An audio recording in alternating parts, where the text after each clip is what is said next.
Okay, so we are going to talk about some circuits. We're going to go through all 4 circuits a little bit at a time so you can see how you can analyze these circuits and find basically the missing pieces, all of the information that we can know about all these pieces. So the first thing I'm going to do is to fill in what we know from the circuit. So R1 is 10 ohms, so I'm going to put that right here.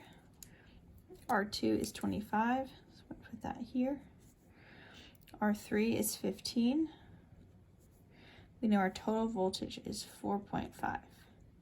So generally on these, you're going to start by figuring out the total resistance of the entire circuit. So for this one, these are all in one big series loop. So in series, we do resistance. To find total, we just add them all up. So it's going to be 10 ohms plus 25 plus 15, which gives us a total of 50 ohms. So the equivalent resistance for the whole circuit is 50 ohms. Now from here, essentially you've kind of got to go through the mental checklist of things that we know. We know that 2 things in the same loop all have the same current.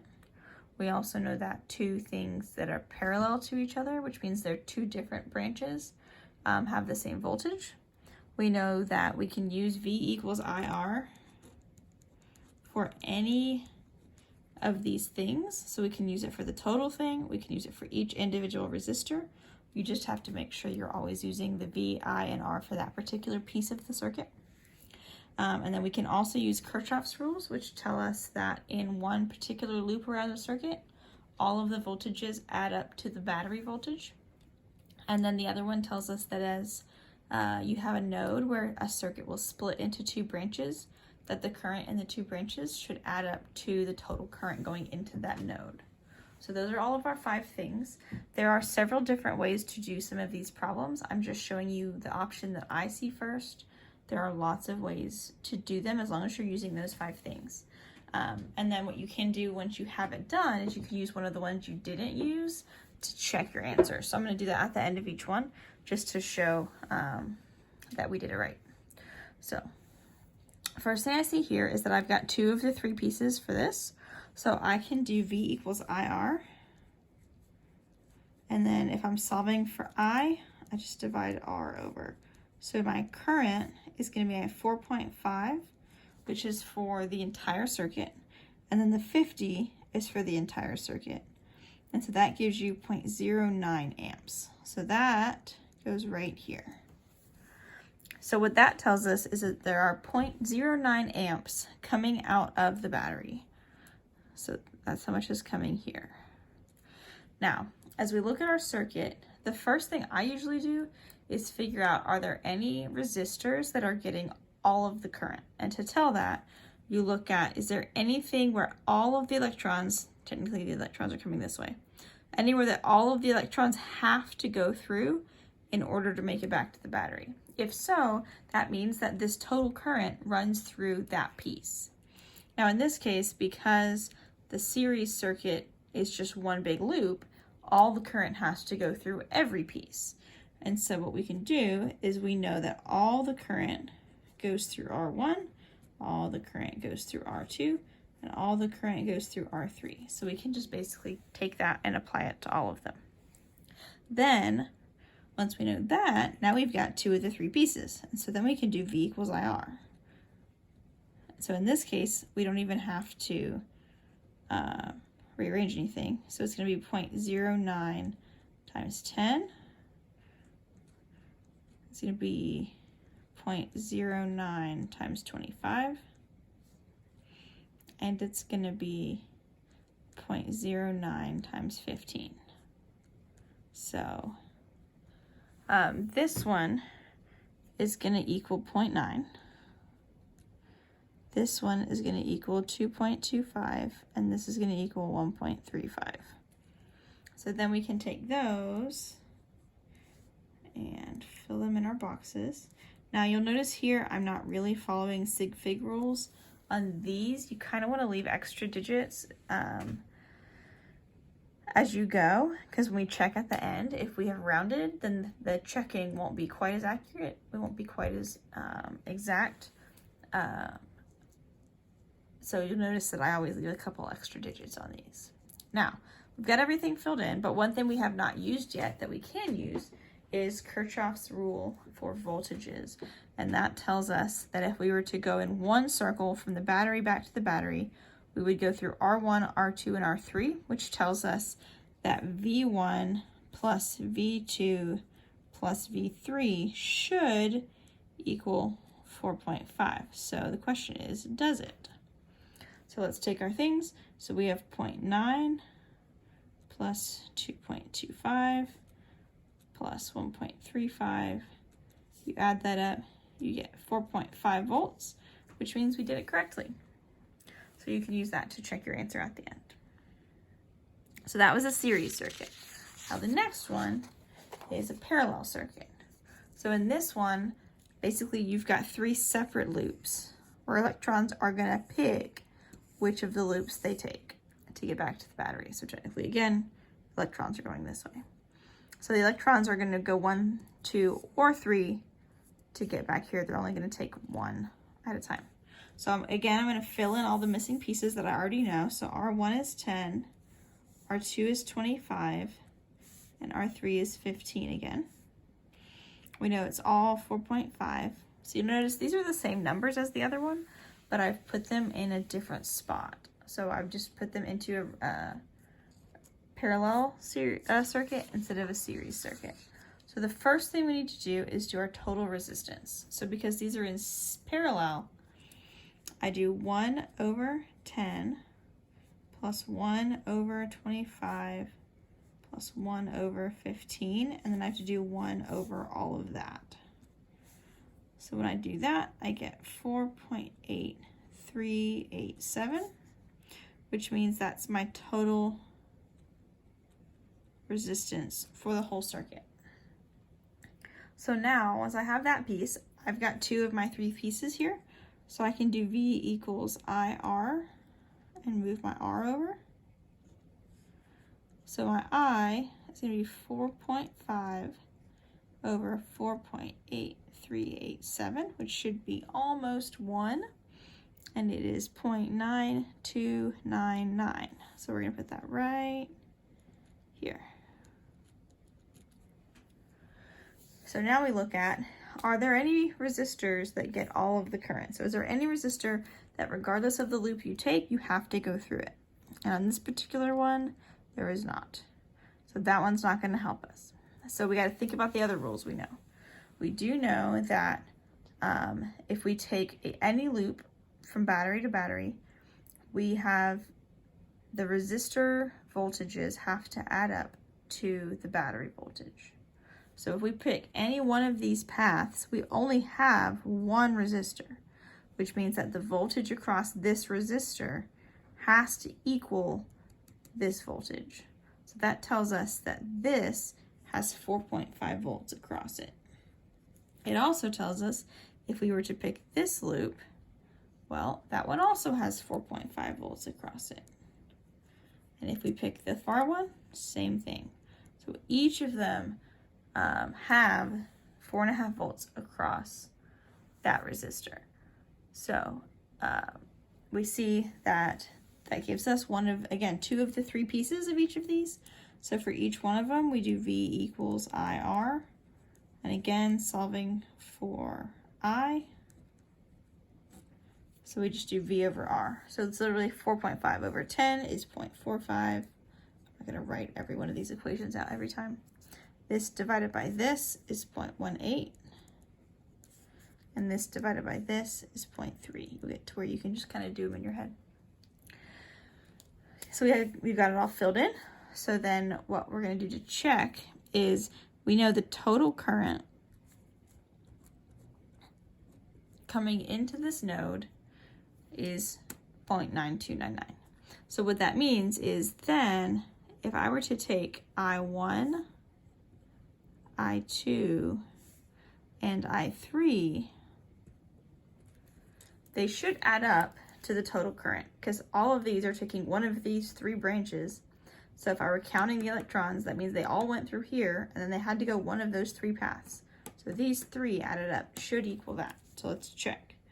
if I do I1, 0.45, plus I2, which is 0.18, plus 0.3, I get 0.93.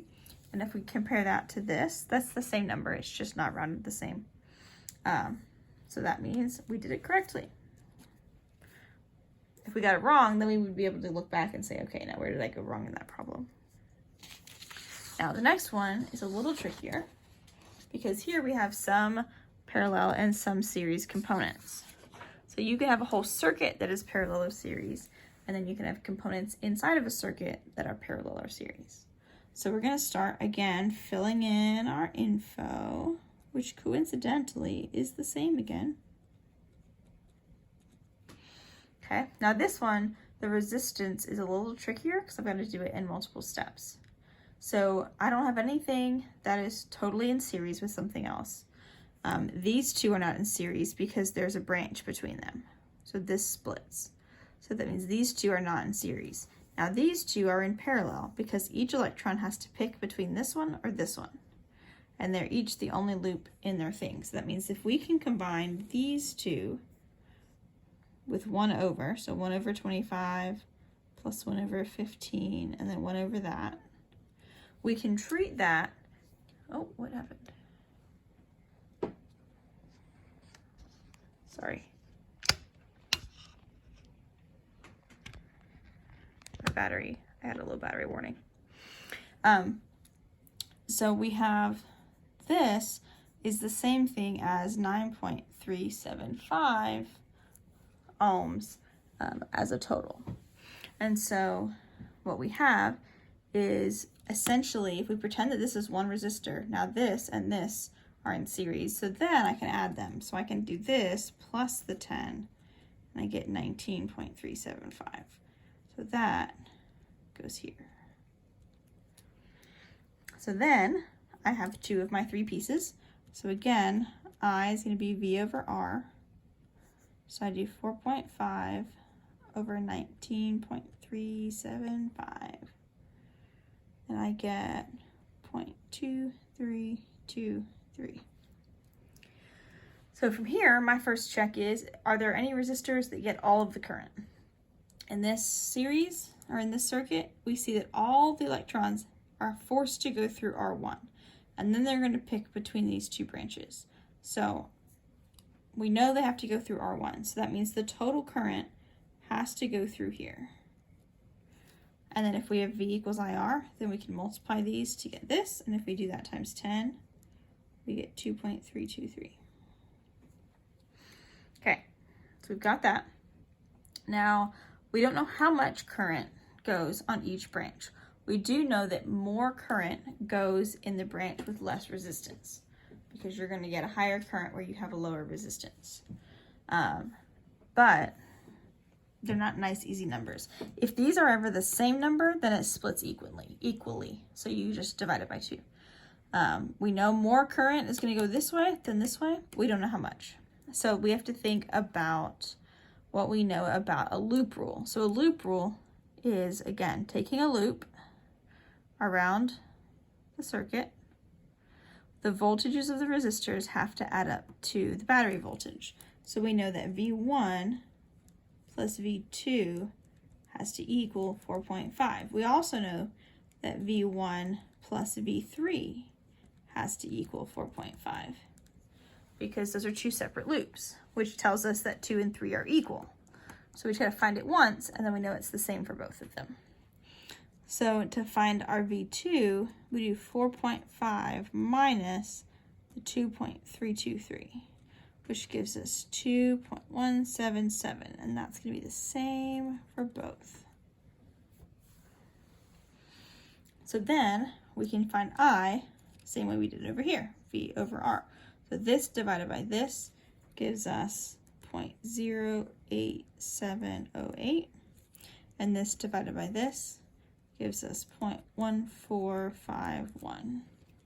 And then to check our answer there, we want to make sure that these two currents add up to the total current, because all the electrons are going to go one of these two branches. We don't know how much is going to go which way. What we do now. But it tells us that these two currents should add up to this one. So basically I2 plus I3 should equal I1 or I total, it doesn't matter which one. So we need to see if we take 0.08708 plus 0.1451, what does it equal? It should equal 0.2323. I forgot to write this one down, so I'm going to double check it on my calculator real fast. I get 0.23218. That's close enough that we were fine. We just rounded along the way a few times. So that is almost equivalent to 0.2323. So we did it right. We were good. Okay, then we have one left. So here we go. Last one. This one's already filled in for you. Really bold. I'm not sure why. So I'm going to go ahead and copy these up here. So this is 12 volts. This is 200. This one's 150. This one's 450. And this one is 300. Okay, so first thing we're going to do is do total resistance. So for this one, these two are parallel to each other. So we can do 1 over 150 plus 1 over 450, and then 1 over that. And if we do that, then we end up with, sorry, I put my answer key over, 112.5. So then, if we act like this is one resistor, then we've got a series of 3 resistors. So we take this and we add the 200 and the 300, and we get 612.5 as our total resistance for the entire circuit. So from here, to find I, we do V over R, so 12 over 612.5, and we get 0.01959. So then from here, again, you've got lots of options. You've got 5 options. We don't know 2 of any of the 3. I always look at what do we have that everything has to go through. So what resistors does every electron have to pass through in order to get from one side of the battery to the other? So in this case, we've got 2 of them. They all have to go through here, and they all have to come through here. They're going to split here. We don't know how much, which way, but we know that they all have to go through this one and this one. So that means that my total resistance of this is going to go through this circuit, or through this resistor, and it's going to go through this resistor. So now we have 2 of our 3 pieces. So for this one, we just multiply these 2 to get that, and we get 3.918. And then here, I multiply these 2 to get that piece, so 5.877. So I got that. Now I've got to look at this branch. So if we think current, we don't know how much goes each way. We know more of it's going to go this way because it's got less resistance, but we don't know how much. Now you can do ratios, but that's going to be more complicated. What I would look at is, do I have a loop with one piece missing?